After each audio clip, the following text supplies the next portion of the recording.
अध्यक्ष नड्डा जी, सतीश जी पूनिया साहब, गुलाब जी कटारिया साहब, वसुंधरा जी, अलका जी गुजर, राजेंद्र जी राठौड़, अरुण जी चतुर्वेदी,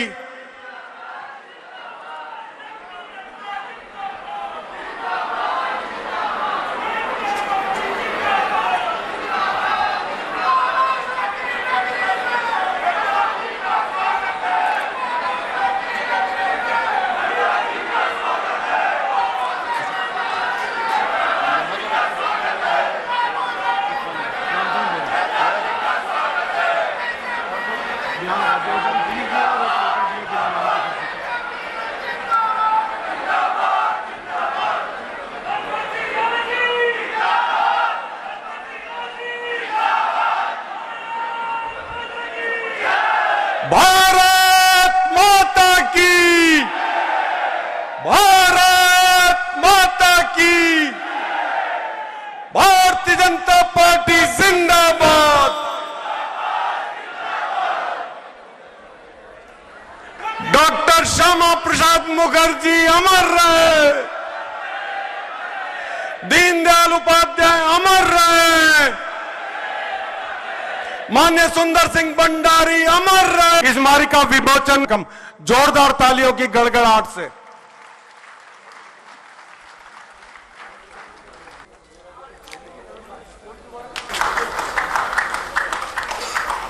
जोरदार तालियों से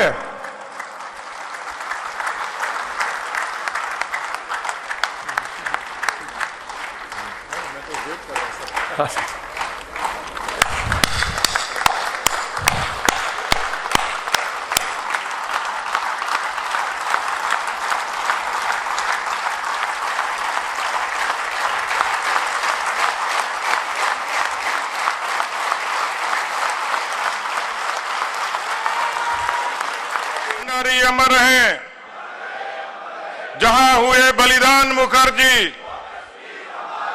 जो कश्मीर हमारा है। पंडित दीनदयाल उपाध्याय अमर हैं, पंडित दीनदयाल उपाध्याय अमर हैं। नड्डा जी को जय श्री राम, नड्डा जी को जय श्री राम। स्वागत है भाई, स्वागत है, स्वागत है भाई, स्वागत है। धन्यवाद। आज हम सबका सौभाग्य है और दूसरी पार्टियों से भारतीय जनता पार्टी अलग क्यों है? Bharatiya Janata party party with the difference क्यों कहते हैं? एक राष्ट्रीय पार्टी का चिंतन शिविर हुआ उदयपुर में, 3 दिन तक वो वहां रहे, लेपर्ड सफारी की और दूसरी पार्टी के अध्यक्ष साधारण घर, साधारण परिवार, छात्र राजनीति, युवा राजनीति, राष्ट्रवाद के विचार और उन विचारों की प्रामाणिकता ये है कि जब आदरणीय जेपी नड्डा जी ने राष्ट्रीय पदाधिकारी बैठक के परिसर में प्रवेश किया तो सबसे पहले राजस्थान के स्वाभिमान और शौर्य के प्रतीक महाराणा प्रताप जी को नमन किया, पुष्पांजलि करके उस बैठक का आगाज किया।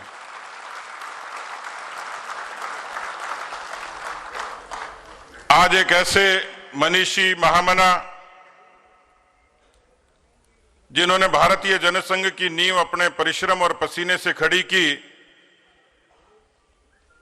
ऐसे डॉक्टर श्यामा प्रसाद मुखर्जी, पंडित दीनदयाल उपाध्याय, कुशाभाऊ ठाकरे, भैरव सिंह शेखावत जी, उन्हीं की श्रेणी के मनीषी और महामना स्वर्गीय सुंदर सिंह भंडारी जी, उनकी जन्म शताब्दी है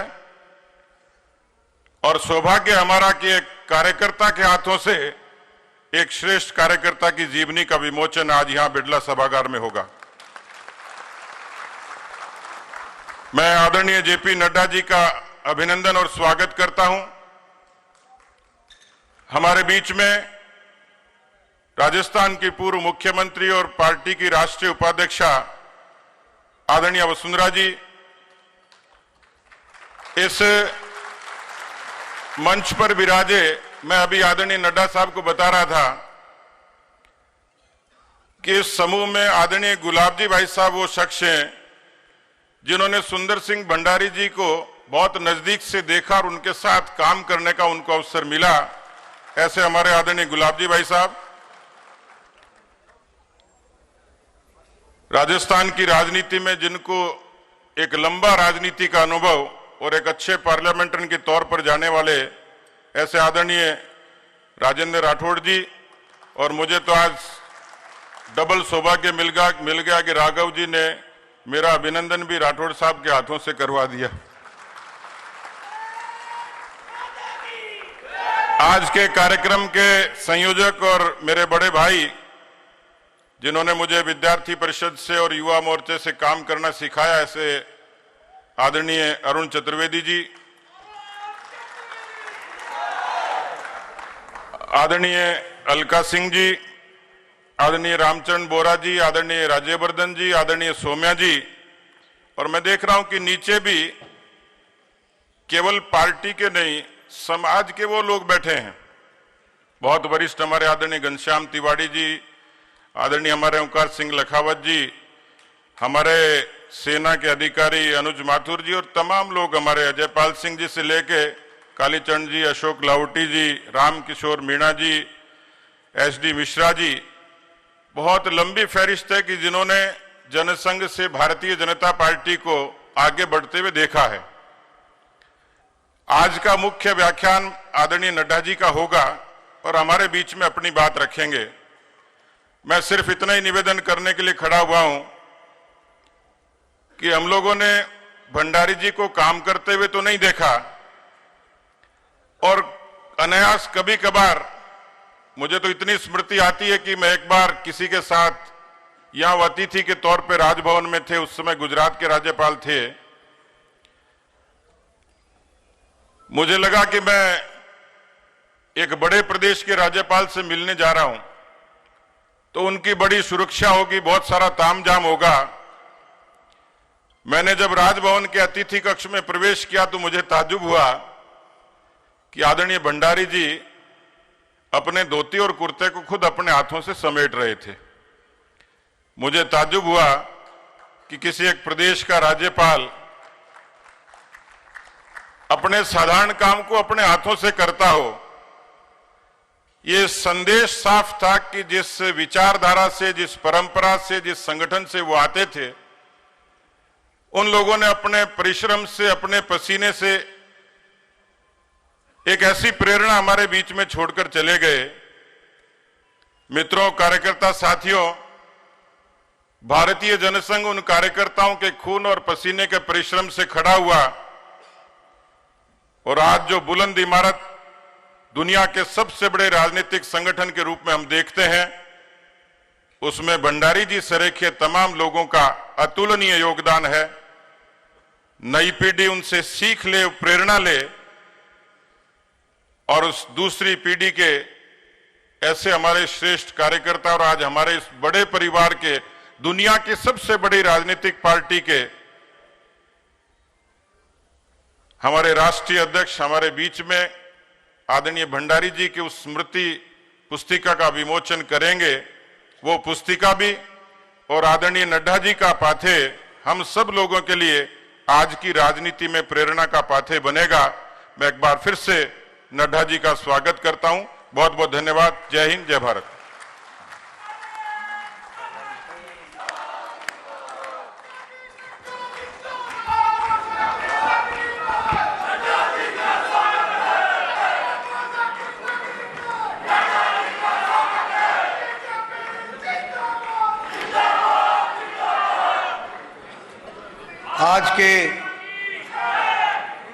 आज के इस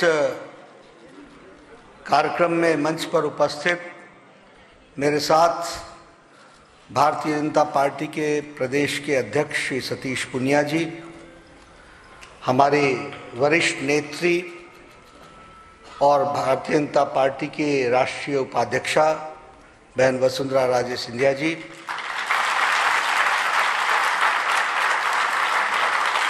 हमारे विपक्ष के नेता सम्मानीय गुलाब चंद कटारिया जी, हमारे राजेंद्र राठौर जी, हमारे यहाँ के सांसद, मैं उनको हमेशा जयपुर नरेश के नाम से बुलाता हूँ, रामचंद्र वोरा जी, अरुण चतुर्वेदी जी जो इस कार्यक्रम की रचना के पीछे हैं और मेरे वरिष्ठ साथी हैं, हमारे सांसद और मेरे वरिष्ठ साथी राजवर्धन सिंह राठौर जी, राष्ट्रीय मंत्री और हमारे संगठन का कार्य देख रही हैं ऐसी बहन अलका जी, सौम्या जी जो मेयर हैं, और हमारे राघव शर्मा जी जो मंच संचालक भी हैं और अध्यक्ष भी हैं, मीडिया के मेरे साथी, प्रिंट मीडिया और इलेक्ट्रॉनिक मीडिया के मेरे साथी, और यहाँ उपस्थित सभी वरिष्ठ सज्जन वृंद, हमारे बहुत ही राजस्थान के गणमान्य सज्जन वृंद, और जैसा मैंने कहा मीडिया के साथी, प्रिंट मीडिया और इलेक्ट्रॉनिक मीडिया के साथी, मेरा ये सौभाग्य है कि मुझे आज आप सब लोगों ने हमारे सुंदर सिंह भंडारी जी, जिनका हम सबको पार्टी को एक लंबे समय तक नेतृत्व मिला, जो हम सब के लिए बहुत ही पूजनीय हैं, आदरणीय हैं, प्रेरणा के स्रोत हैं, प्रेरणा के पुंज हैं, ऐसे व्यक्तित्व का कि जन्मशती समारोह में और उसमें स्मारिका के लोकार्पण के लिए, विमोचन के लिए आपने मुझे यहाँ आने का मौका दिया। मैं आयोजकों का धन्यवादी हूँ जिन्होंने मुझे इसमें शामिल करने का सौभाग्य दिया। सुंदर सिंह भंडारी जी भारतीय जनसंघ के नींव रखने वाले प्रथम पंक्ति के नेता और प्रथम पीढ़ी के नेता थे। हम सब लोग जानते हैं कि अपनी शिक्षा करने के पश्चात, वकालत कर लेने के पश्चात और शिक्षा के दौरान दीनदयाल उपाध्याय जी के साथ जो उनकी मुलाकात रही, उसके साथ साथ उनकी वैचारिक यात्रा प्रारंभ हुई और उन्होंने जनसंघ को और भारतीय जनता पार्टी को अपना जीवन देकर पार्टी को इस स्थिति में लाने में एक बहुत बड़ा योगदान किया। ऐसे महान विभूति को जितना याद करें उतना कम है। हर एक पल उनका जीवन का वह हम सबको प्रेरणा देता है, ताकत देता है और ताकत देने के साथ साथ एक आदर्श जीवन जीने के लिए प्रेरित करता है। मैं उन सौभाग्यशाली लोगों में से हूं जो ये कह सकता हूं कि उनके साथ मुझे काम करने का मौका मिला। बात 1990 की है। मैं युवा मोर्चा का राष्ट्रीय अध्यक्ष बना। वो राष्ट्रीय उपाध्यक्ष भारतीय जनता पार्टी के थे। पहले लंबे समय तक वो संगठन मंत्री रहे।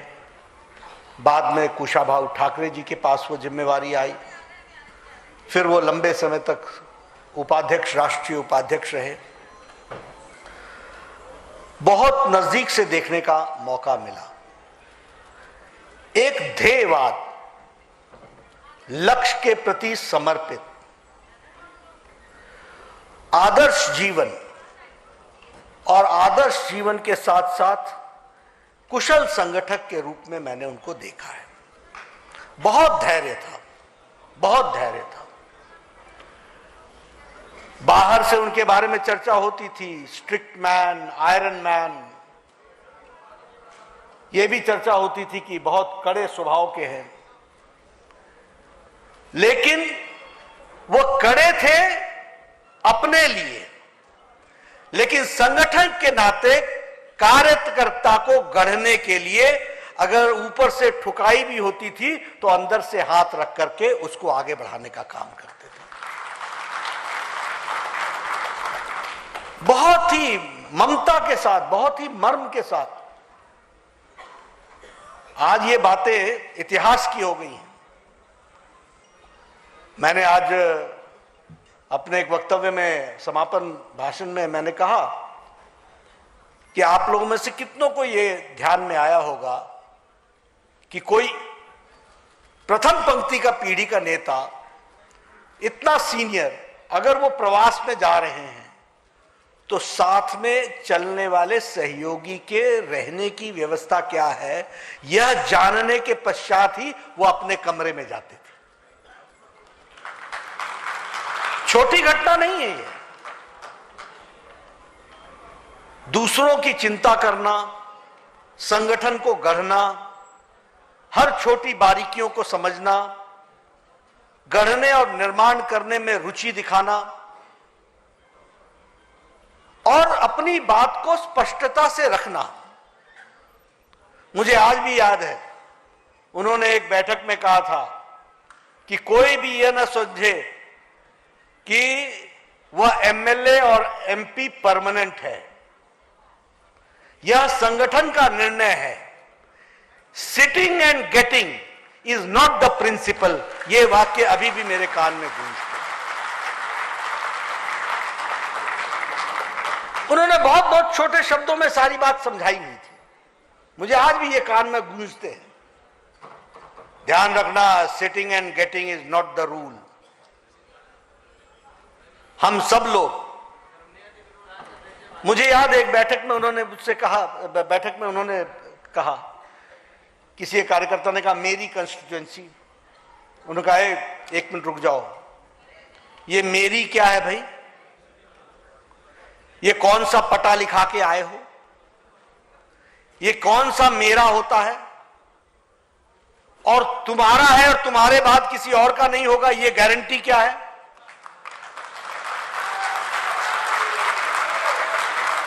ये पार्टी है, पार्टी तय करेगी। तुम ये कहो कि जो मुझे जिम्मेवारी दी गई है वह जिम्मेवारी मेरी है, इससे ज्यादा तुम्हारा कुछ नहीं।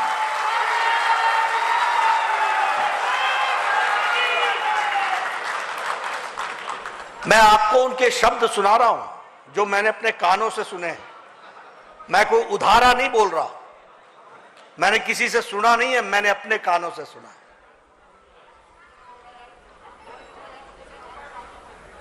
सादगी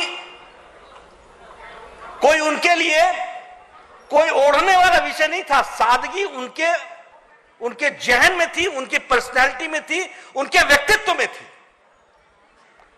अगर कोई सादगी से इधर उधर हो जाए तो वो असहज हो जाते थे, वो अनकंफर्टेबल हो जाते थे। आप कोई बड़ी माला ले आओ तो वो 4 बार उसी पर बोलते थे, ये क्यों लेके आए हो, ये क्यों लेकर के आए हो, ये किसके लिए लेकर के आए हो? तो उस समय उनको ये तड़प होती थी कि ये क्यों खर्च करते हैं। हमें संगठन को आगे बढ़ाना है। आज जो हम सब लोग यहां बैठे हैं और इस उल्लास के माहौल में, इस खुशी के वातावरण में, और एक तरीके से कहिए तो पार्टी की उत्कर्ष स्थिति में हम यहां पर अपने आप को देखते हैं। लेकिन ये उत्कर्ष ऐसे नहीं आया है। 4 पीढ़ियों ने अपने आप को खपा दिया है, उसके माध्यम से आज हम यहां पर खड़े हैं। और मैं चाहूंगा कि आप भारतीय जनता पार्टी के बूथ स्तर के कार्यकर्ताओं का इतिहास खंगालने का प्रयास कीजिए, भारतीय जनसंघ के इतिहास खंगालने का प्रयास कीजिए।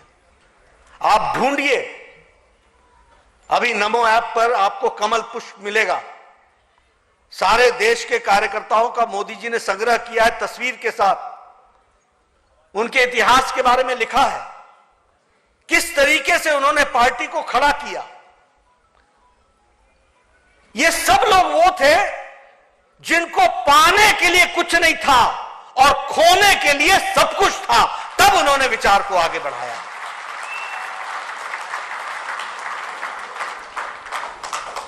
मुझे याद है जनसंघ के दिनों में हम कैंडिडेट किसी को एमपी बनाते थे, कोई प्रतिष्ठित व्यक्ति को लेके आते थे और हम पूछते थे इनको आप बना रहे हैं, तो कहते थे कि ये चुनाव लड़ेंगे। हमने कहा इन्होंने तो जीतना नहीं है, दिया हमारा पहुंचेगा, दिया को पहुंचाने का हम काम करेंगे।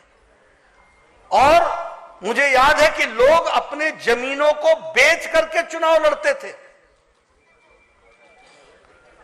अपनी जमीन को बेचने के बाद एक नहीं दो दो तीन तीन चुनाव लड़ते थे और खुश हो जाते थे कि इस बार तो जनसंघ की जमानत बच गई है। यह हमारे लिए खुशी का विषय है, इसको हमको समझना है। मित्रों, मैं बार बार बोलता हूं, यह अभी अंधेरा छाया है, तभी आपको उजाले का महत्व समझ में आ रहा है। अगर अंधेरा याद नहीं रखोगे तो उजाले का महत्व नहीं समझोगे।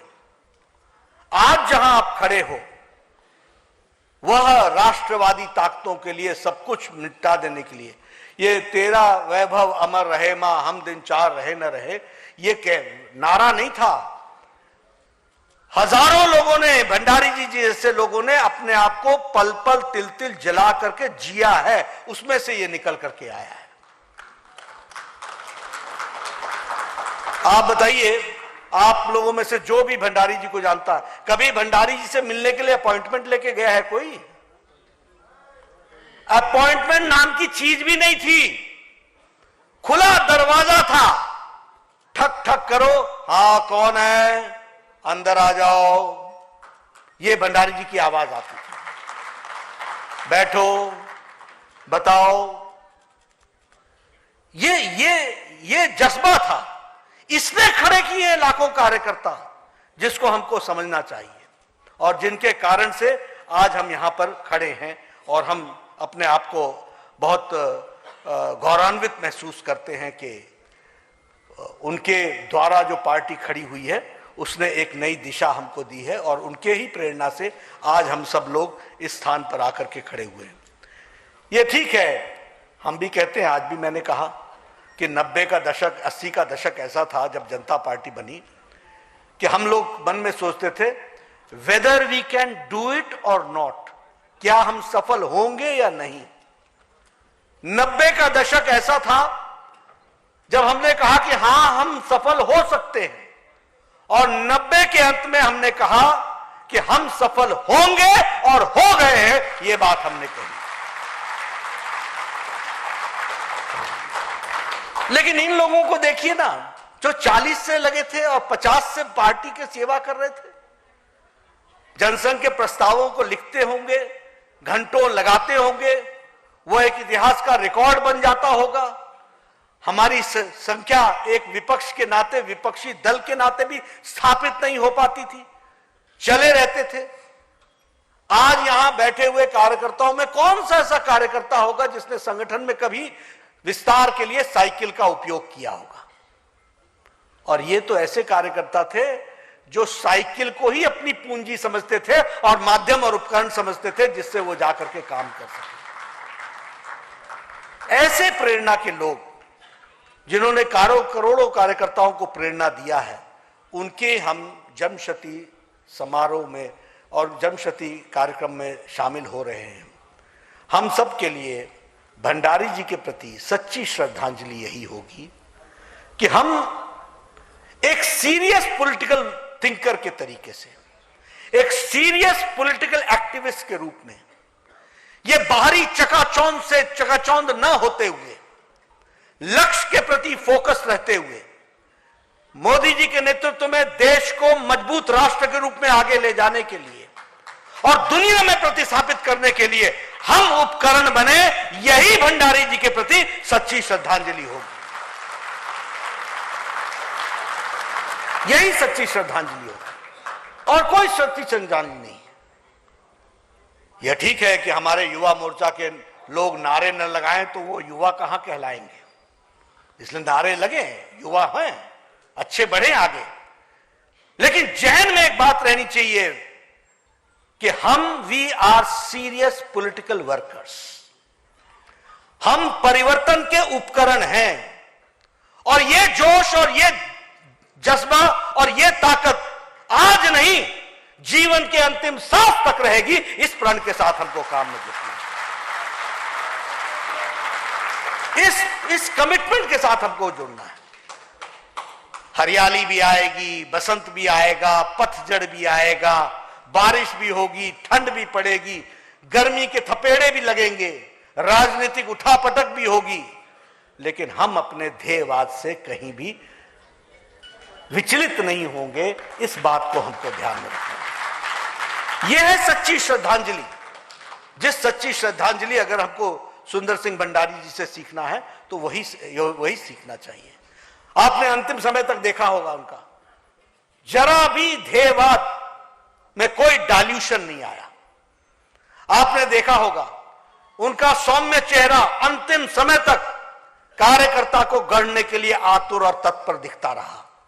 आपने देखा होगा कि अंतिम समय तक सुंदर सिंह भंडारी जी ने एक संयम रखते हुए समाज को, देश को, कार्यकर्ता को दिशा देने में कभी भी कोई कोताही नहीं की। इस बात को आपने देखा होगा। ऐसे महान व्यक्तित्व, मतलब आपने मुझे बुलाया, हम सब लोग तो एक तरीके से सूरज को दीपक दिखाने के बराबर है।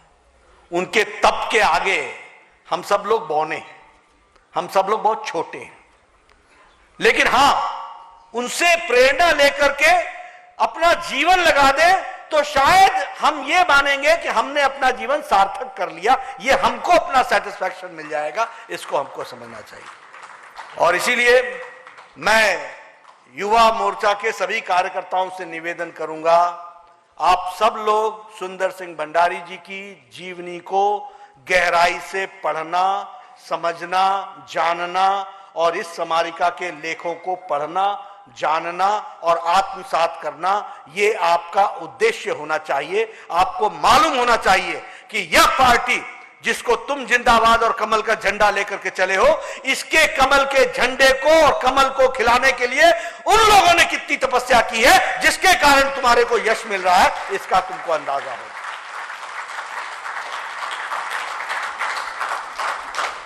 मित्रों, इसके साथ साथ मैं एक और बात कहूंगा। आज प्रधानमंत्री जी ने राष्ट्रीय पदाधिकारी बैठक में हम सबको मार्गदर्शन दिया है। वह उनका मार्गदर्शन नमो ऐप से लेकर के, यूट्यूब से लेकर के सभी पोर्टल्स पर हम सबको देखने को, सुनने को मिलेगा। मैं चाहूंगा कि आप उसको जरूर सुने और आत्मसात करने का प्रयास करें। आप जाने कि आखिर हम यहां पर किसी कुर्सी को घेरने नहीं आए हैं, हम यहां किसी कुर्सी को पकड़ने नहीं आए हैं, किसी कुर्सी को चिपकने नहीं आए हैं। कुर्सी हमारा लक्ष्य नहीं है, कुर्सी हमारा माध्यम है, सत्ता हमारा माध्यम है देश को आगे ले जाने के लिए। इसके लिए हम आए हैं।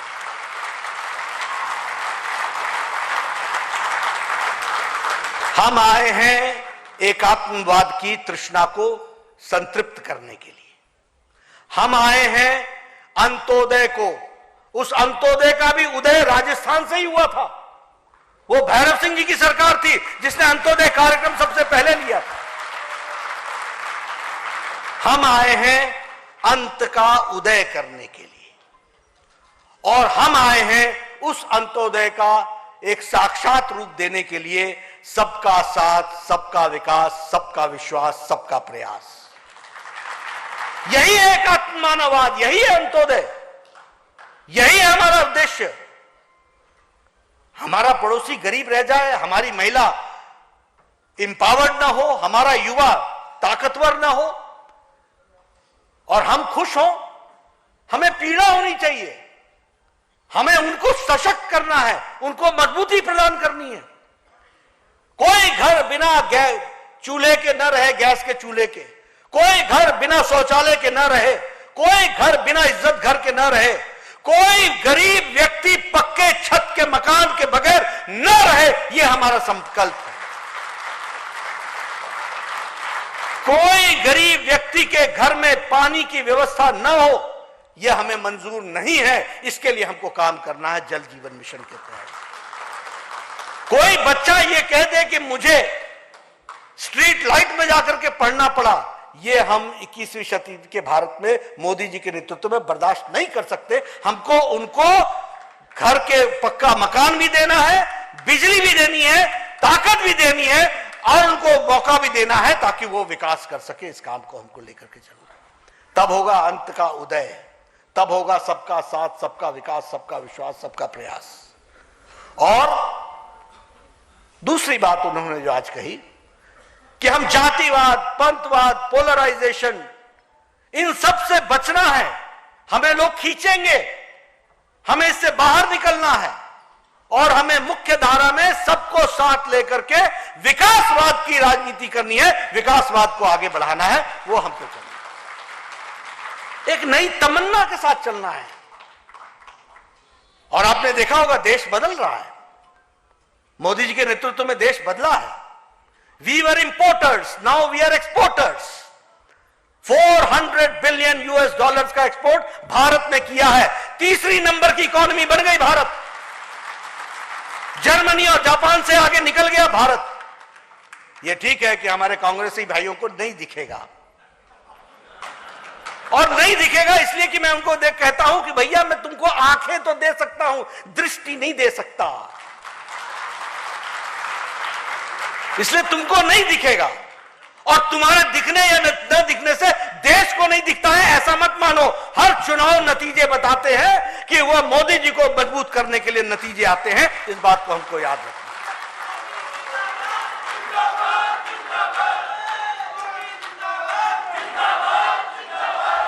इसलिए हमको अपने फोकस को ठीक से रखना है। आज आपको जानकर खुशी होगी, पेंडेमिक के बाद आप बताओ अमेरिका, वैसे मैं कहना नहीं चाहता लेकिन मुझे एक प्रताप सिंह कैरो पंजाब के चीफ मिनिस्टर थे, उनके सामने गाड़ी से कुत्ता सामने आ गया, वो बेचारा उसको चोट लग गई, वो गिर गया। इन्होंने ड्राइवर से पूछा, पंजाबी में पूछा ड्राइवर से, काका ये क्यों मर गया? बोला सामने आ गया। बोला आया क्यों? बोला पता नहीं। बोला फैसला नहीं कर पाया का पार करिए कि नहीं करिए। तो राजनीति में तय करना पड़ता है कि पार करना है या इधर रहना है। जो ये फैसला नहीं कर पाते वो कहीं नहीं रहते। इस बात को भी हमको समझना है।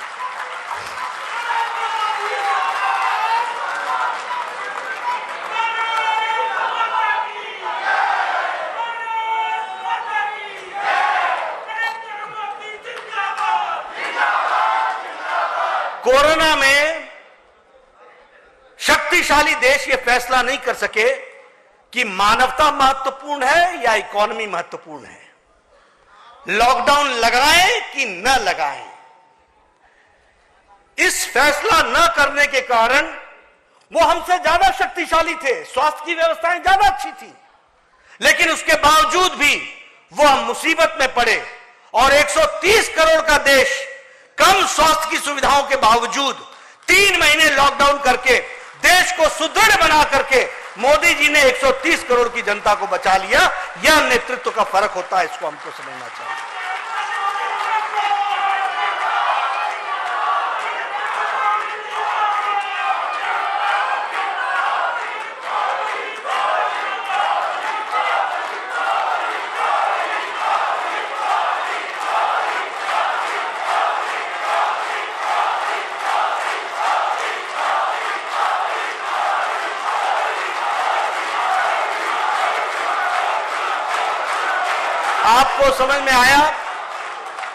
आपको समझ में आया कि फैसला लेने की ताकत कितनी होती है। विरोधियों ने हमारा मजाक बनाया, थाली बजाओ, ताली बजाओ, दिया जलाओ। 130 करोड़ देश ने दिया जलाया, थाली बजाई, ताली बजाई।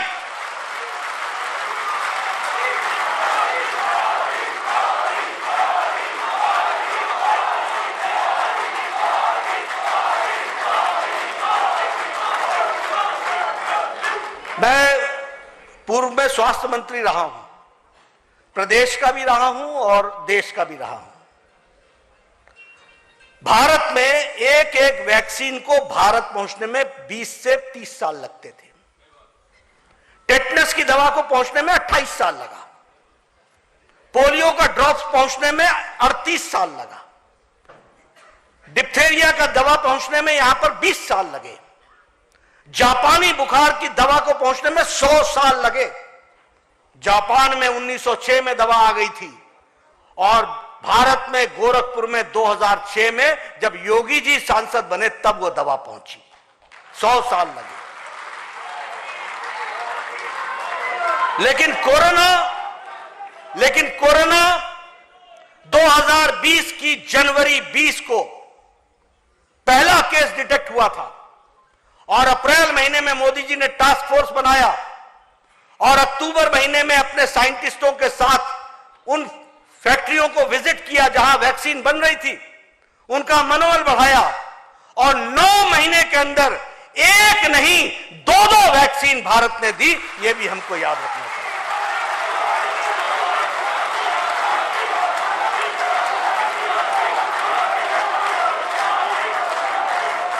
एक नहीं 2-2 वैक्सीन। और आज आप सब लोग बड़े बड़े नजदीक बैठे हैं, किसी के चेहरे पर मैं मास्क नहीं देख रहा हूं।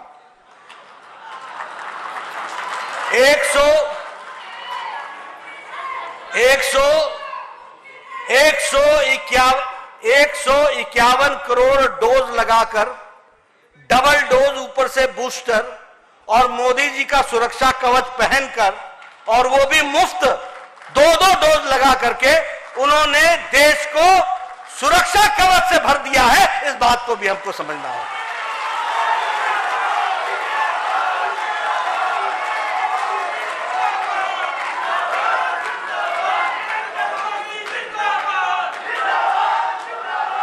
और इतना ही नहीं, उन्होंने सुरक्षा कवच के साथ साथ वैक्सीन मैत्री भी की। 100 देशों को वैक्सीन पहुंचाई है, 100 देशों को। और कितनी पहुंचाई है? 18.5 करोड़ डोज पहुंचाई है और 48 देशों को 1.5 करोड़ वैक्सीन मुफ्त पहुंचाई है। यह भारत का स्थान बन गया। यानी भारत अब लेने वाला देश नहीं है, भारत देने वाला देश बन गया। यह भी हमको समझना चाहिए।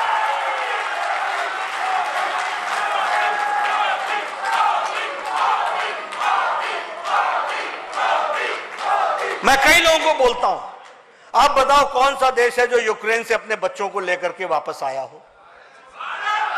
कौन सा देश है? बाकी कोई और देश है जो लेकर के आया है?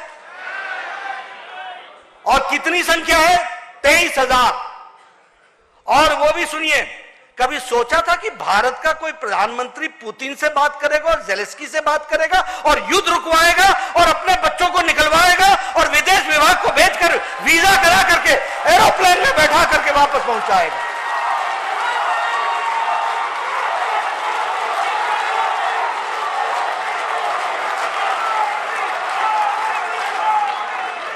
तेईस हजार बच्चे 1 महीने के अंदर वीजा लगवा करके सारा विदेश मंत्रालय, फिनलैंड, पोलैंड, सब जगह बैठा दिया। सबको निकाला गया, युद्ध रोका गया, उनको सेफ पैसेज दिया गया, उनको लाया गया। और भारत के बच्चे नहीं आए, दूसरे देश के बच्चे भी भारत का तिरंगा पकड़ करके वो भी तार गए। ये भी हमको याद रखना चाहिए।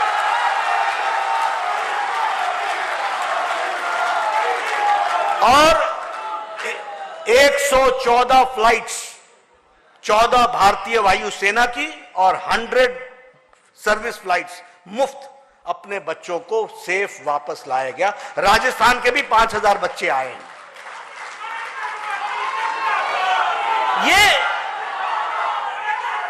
ये बदलता हुआ भारत, बोलो बदला हुआ भारत है कि नहीं है? बदला हुआ भारत है कि नहीं है? हम देने वाले हो गए कि नहीं? ये हमारा नेतृत्व का, मोदी जी का कमाल है जिसने देश को आगे बढ़ाया है। और मैं चाहूंगा कि आप सब लोग अगर भंडारी जी को सच्ची श्रद्धांजलि देना चाहते हैं तो मोदी जी के बताए रास्ते पर विकासवाद को लेकर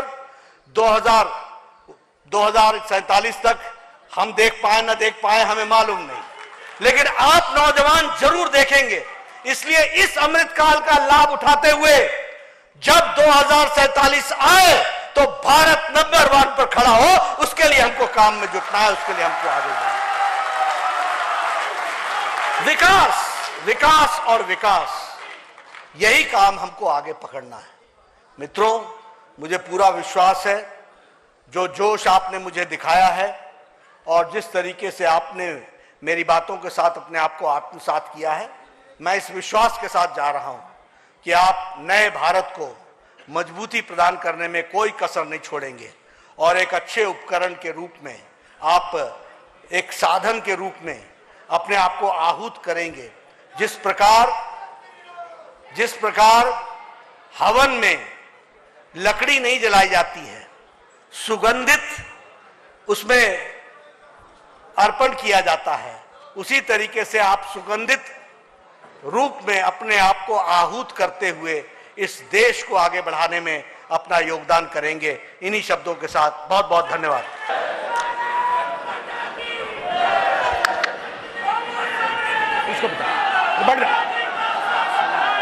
भारत माता की, भारत माता की। अतिथियों का परिचय और स्वागत का कार्यक्रम आज हमारा सौभाग्य है। भारत माता की। अब सभी बैठ जाएंगे अपने स्थान पर। हमारे बीच में हमारी राष्ट्रीय उपाध्यक्षा आदरणीय वसुंधरा जी भी आ चुकी हैं। जोरदार तालियों से आपका स्वागत।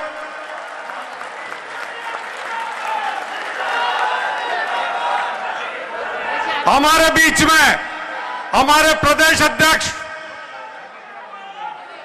संघर्षशील युवा नेता भाई सतीश पूनिया भी आ गए। जोरदार तालियों से स्वागत करेंगे।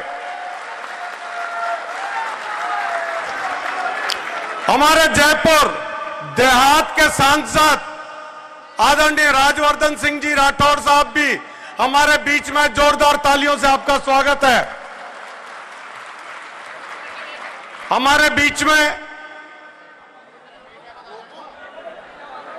माननीय सुंदर सिंह जी भंडारी जी की जन्म शताब्दी समारोह के स्वागत के लिए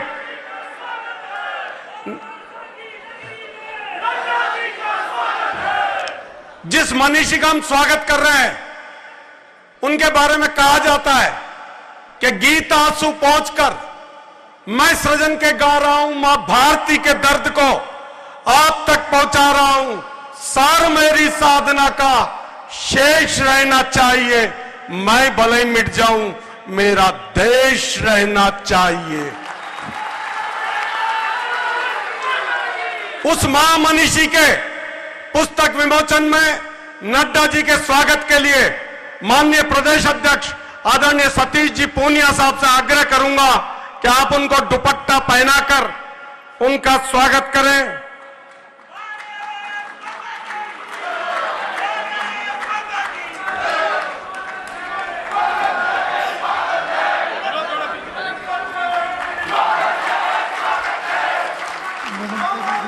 कौन देगा इसमें? नाम तो लिखा ही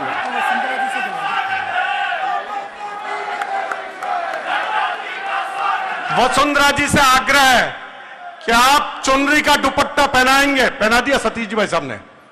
और स्मृति चिन्ह के लिए मैं अरुण जी चतुर्वेदी जो हमारी समिति के संयोजक हैं, वसुंधरा जी से कहूंगा कि आप आदरणीय नड्डा जी को स्मृति चिन्ह भेंट करें।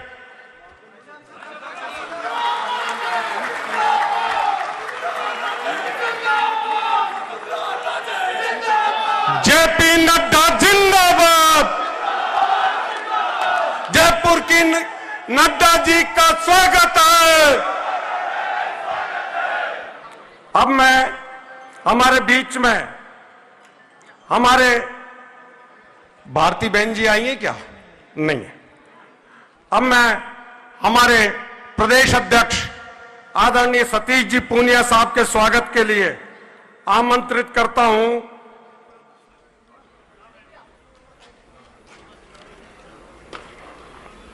सतीश जी पूनिया साहब के स्वागत के लिए मैं आमंत्रित करता हूं आदरणीय राजेंद्र सिंह जी राठौड़ साहब से।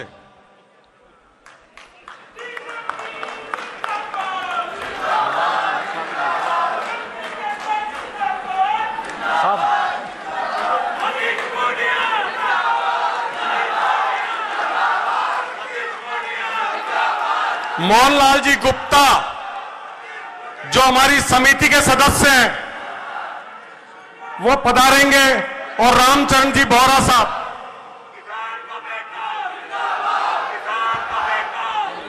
भाई साहब को इसमें सतीश जी पूनिया का एक बार पुनः स्वागत है। हाँ, आप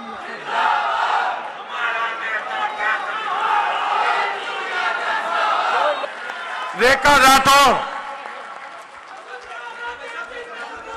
जोरदार तालियां।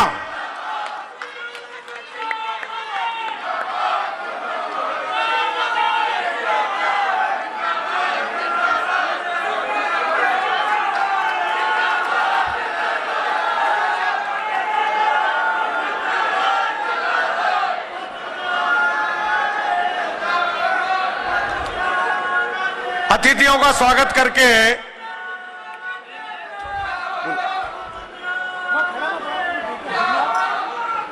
हमारे बीच में हमारी राष्ट्रीय मंत्री बहन अलका जी गुजर भी मौजूद हैं। दीपा जी नाथावत और जयश्री गर्ग जी से आग्रह करूंगा कि तुरंत आए और दुपट्टा और चुनरी का साफा पहनाए। दीपा जी नाथावत हमारी महिला मोर्चा की उपाध्यक्षा और मंत्री हैं। जोरदार तालियों से स्वागत।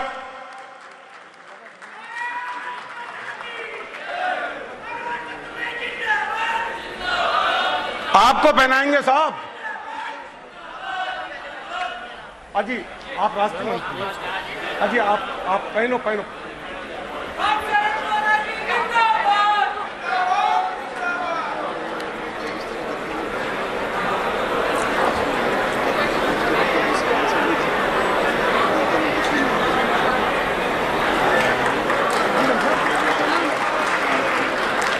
आदरणीय गुलाब जी कटारिया नेता प्रतिपक्ष के स्वागत के लिए भाई कृष्ण मोहन जी और भाई अजय जी पारिक और सुरेश जी गुजर।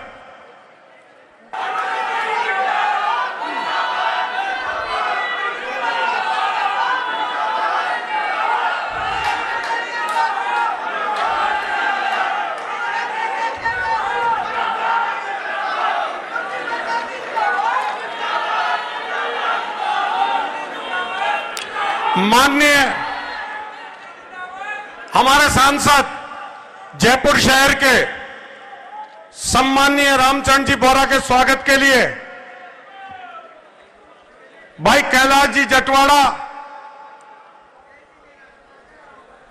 जय किशन जी अडवाणी और विजय जी मीणा।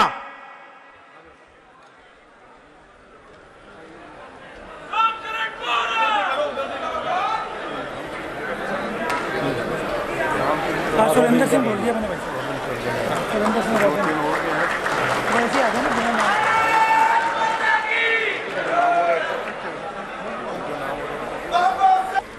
सौम्या जी के स्वागत के लिए अनुराधा, पिंकी जी अजमेरा और अमरावती जी तुरंत आए। अनुराधा जी, अमरावती जी और पिंकी जी अजमेरा हमारी जयपुर ग्रेटर की महापौर के स्वागत के लिए जोरदार तालियां।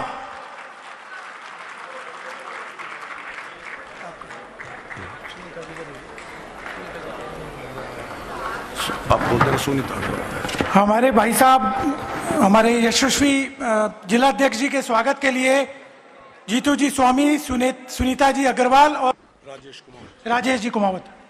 समाज के आदरणीय प्रदीप जी बाहेती, सुभाष जी सिंघी और थोड़ा देखो सरी।